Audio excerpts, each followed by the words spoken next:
Это, слышь, здорово, братан. Здорово.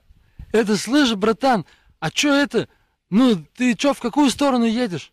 Бля, не могу вообще ехать. Это, слышь, братан, ну довези меня, а, ну мне это, ну... Не можем мы ехать, мы тебе говорим же. Слышь, братан, ну это, в Кировский надо, короче, слышь, довези, а? Слушай, братуха, ты дури, нормальный нет, бля. Не, ну, Нет, нихуя не, ну, нет, а чё такого-то?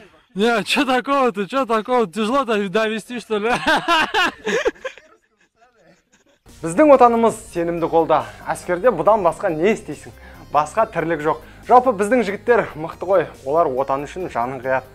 Біздің жігіттердің әзілдесуге уақыты жоқ.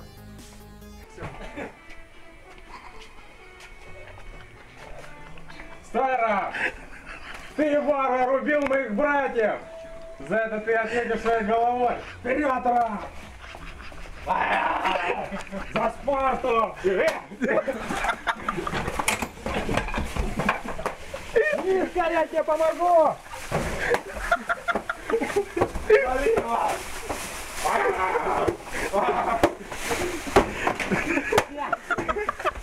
Спарта непобедима! Анда-санда балалық шақты еске алып тұрған да дұрыс. Стой, подожди секунду.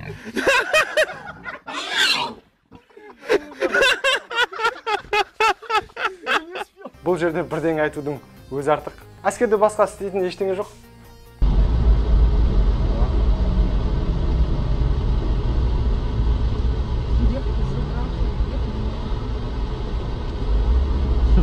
Дұрыс, мотоциклде автокресло орнатылмаған. И в интернет или Путину.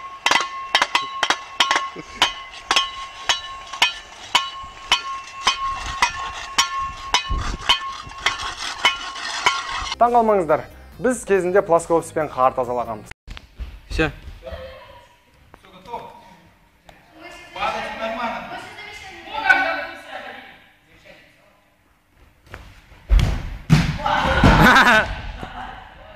Бұл мектеп бағдарламасына енгізілген жаңа бағдарлама. Іш пыстырмайды.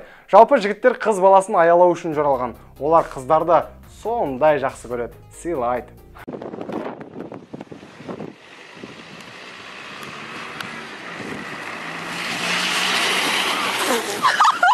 Тоқалдан қыздан барып кешірім сұрау керек. Ал сіздер ертең дәл осы жерде, дәл осы уақытта келіңіздер. Келесі бағдарлама жаман қызық болады. Сау болыңыздар.